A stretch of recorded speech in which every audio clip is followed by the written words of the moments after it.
Selamat sore untuk kita semua. Kami dari kelompok 6. Perkenalkan, nama saya Tasya Natalia Simatupang dengan NIM 1131950 dan teman saya Putri Oktaviansyah dengan NIM 113195051.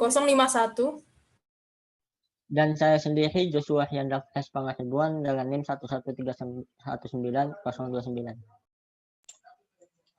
Baiklah, di sini kami akan menjelaskan mengenai IP addressing. Jika kalian ingin mengirimkan surat, akan memerlukan alamat rumah si penerima. Alamat adalah pengenal yang memberitahu petugas pos kemana surat harus pergi, sehingga alamat tersebut harus unik. Tidak ada dua rumah yang memiliki alamat yang sama persis. Internet berfungsi sebagai layanan pos. Perangkat mengirim paket data, kemudian IP, address, dan MAC address menentukan kemana paket data tersebut harus pergi. Saat perangkat ingin berkomunikasi dengan perangkat lain di jaringan, MAC address dan IP address sama-sama diperlukan. Lalu apa perbedaan MAC address dan IP address? Berikut dapat kita lihat perbedaan MAC address dan IP address dari beberapa aspek seperti definisi, pemakaian, format, akses protokol, dan provider. Di sini dapat kita baca dengan jelas apa itu perbedaan dari MAC address dan IP address. Sehingga dapat kita ambil kesimpulan jika IP address digunakan untuk mengangkut data dari satu jaringan ke jaringan yang lain menggunakan protokol TCP atau IP. Alamat MAC digunakan untuk mengirim data ke perangkat yang tepat di jaringan. Namun dalam pembahasan kali ini kita akan lebih fokus pada IP address. Selanjutnya akan dijelaskan oleh teman saya. IP address atau Internet Protocol Address adalah sebuah identitas angka yang digunakan semua perangkat komputer agar saling berhubungan dalam jaringan internet. IP address juga sering disebut sebagai seperangkat aturan yang mengatur kegiatan internet dan membantu memberikan fasilitas dalam menyelesaikan tindakan di internet. Adapun fungsi dari IP address adalah 1. Sebagai alat identifikasi host atau interface. Alamat lokasi pada jaringan komputer yang bersifat unik yang digunakan tiap-tiap komputer yang terhubung ke dalam jaringan internet. 2. IP address berperan sebagai identitas pengenal agar komputer dapat saling berhubungan dan bertukar data. 3. IP address juga kita gunakan untuk melacak device yang sedang menggunakan jaringan tertentu. Contoh, jika di rumah Anda memasang jaringan Wi-Fi, Anda bisa melacak IP address-nya agar Anda bisa mengetahui siapa saja yang menggunakan jaringan Wi-Fi tersebut. Alamat pada IP address. IP address terdiri dari dua jenis alamat, IPv4 dan IPv6. IPv4 adalah jenis jaringan yang digunakan pada protokol jaringan IP atau TCP, memakai protokol versi 4 yang dapat memberikan alamat IP sebanyak 4 miliar lebih. Tetapi untuk sekarang, di mana sudah semakin banyak pengguna komputer dan smartphone, maka kebutuhan IP juga harus ditambah, yaitu dengan munculnya IPv6. IPv4 yang terlihat seperti 4 set angka yang dipisahkan oleh titik, masing-masing angka dalam kisaran 0 hingga 255. Misalnya 192.168.1001. IPv6 adalah jenis jaringan yang digunakan pada protokol jaringan IP atau TCP memakai protokol versi 6. IPv6 memiliki aspek mobilitas, keamanan, dan konfigurasi lebih baik dari sebelumnya. IPv6 yang terlihat seperti 8 set string, 4 karakter yang dipisahkan oleh titik 2. Setiap string berisi angka dan huruf kecil. Misalnya, dapat kita lihat pada slide tersebut. Berikut adalah perbedaan dari IPv4 dan IPv6. Di mana perbedaannya bisa kita lihat bahwa IPv4 bisa dibedakan berdasarkan kapasitas, ukuran header, konfigurasi, mobilitas, routing, dan dipergunakan beserta IPsec yang berbeda dengan IPv6-nya. Alamat IPv4 juga terbagi menjadi beberapa jenis, yakni sebagai berikut. 1. Alamat Unicats merupakan alamat IPv4 yang ditentukan untuk sebuah antarmuka jaringan yang dihubungkan ke sebuah internet network IP.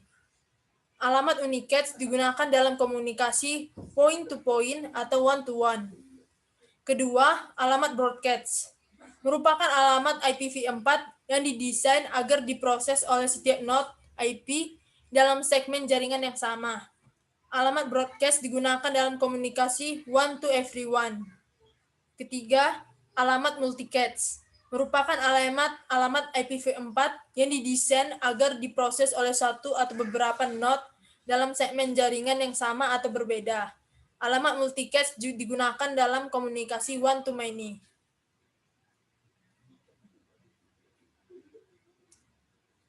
Representasi alamat.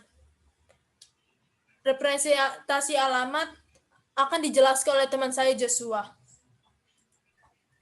Di sini kita dapat melihat representasi alamat, di mana alamat IP versi 4 umumnya diekspresikan dalam notasi desimal bertitik atau dot decimal notation yang dibagi ke dalam 4 buah oktet yang berukuran 8 bit.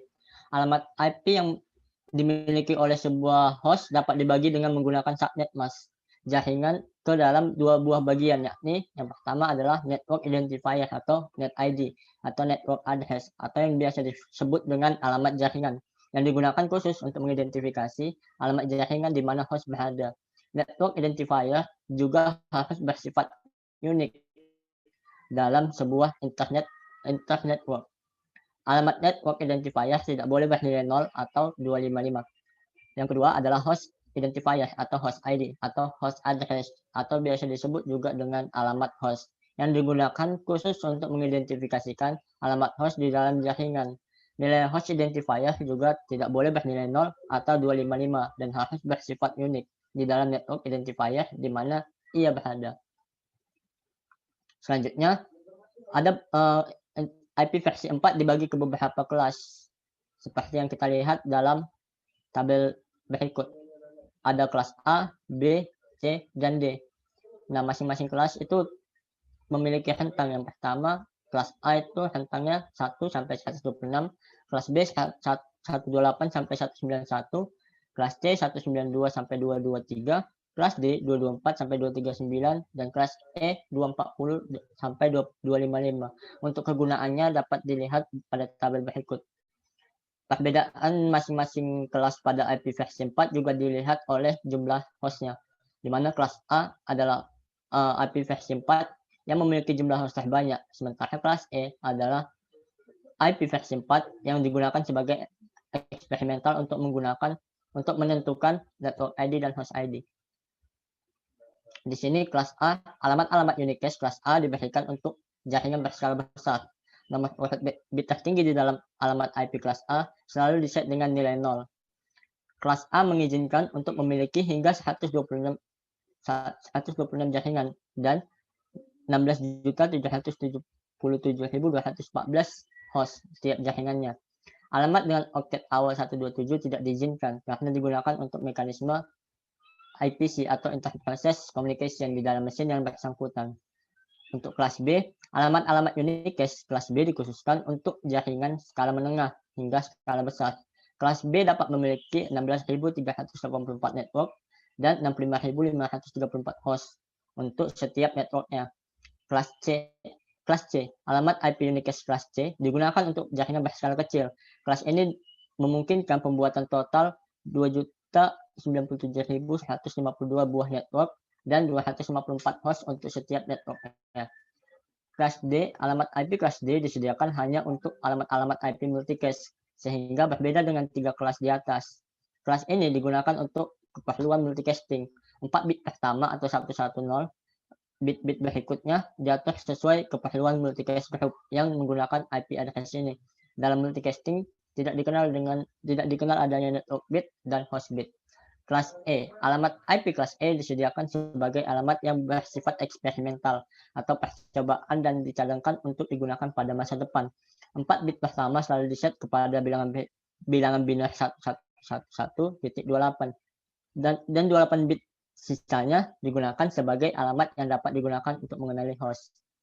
Nah, berikutnya kami ada simulasi kecil kan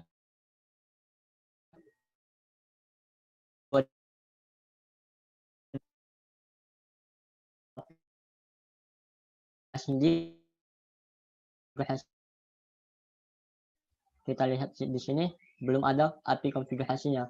Kemudian kita akan menghubungkan secara fisik mereka berdua dengan kabel jaringan. Di sini terlihat bahwa end device itu sudah terhubung secara fisik, namun di PC 2 masih belum bisa mengirimkan data ke dalam PC 3 dikarenakan alamat logiknya atau alamat jaringannya belum ada.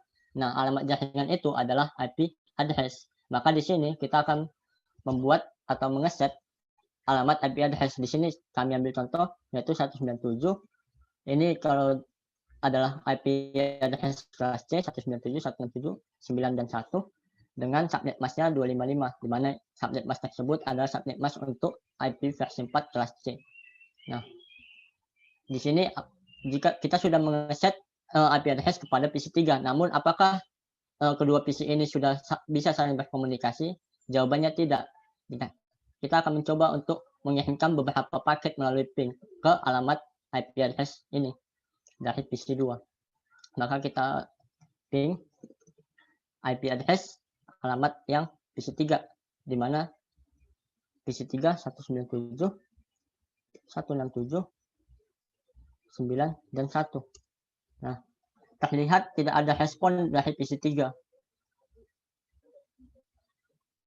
Atau biasanya ketika kita tidak mengeset IP pada kedua device, maka error yang terjadi adalah request timeout. Untuk mengatasi ini, hal yang dapat kita lakukan adalah membuat IP address pada PC kedua, di mana kita harus menyatukannya ke dalam satu subnet mask, yaitu /24 atau 255, 255, 255 dan 0. Kita akan ngeset IP ke sini, yaitu 197, 167, 9 dan 2, dan dengan subnet mask yang sama atau /24. Maka kita akan mencoba untuk mengirimkan beberapa paket ke alamat 197, 167, 91 atau alamat IP dari PC 3. Terlihat kita sudah memiliki respon dari PC 3, yang artinya masing-masing PC ini, PC 2 dan PC 3 sudah dapat mengirimkan atau berbagi data. Begitu juga sebaliknya di PC 3, jika kita ngeping ke PC 2 di mana alamat IP-nya 197, 167, 92, maka PC 3 dapat menerima data dari PC 2. Nah, sekian betapa pentingnya kita menggunakan IP address dalam komunikasi jaringan. Sekian untuk presentasi kelompok 6 atas perhatian dan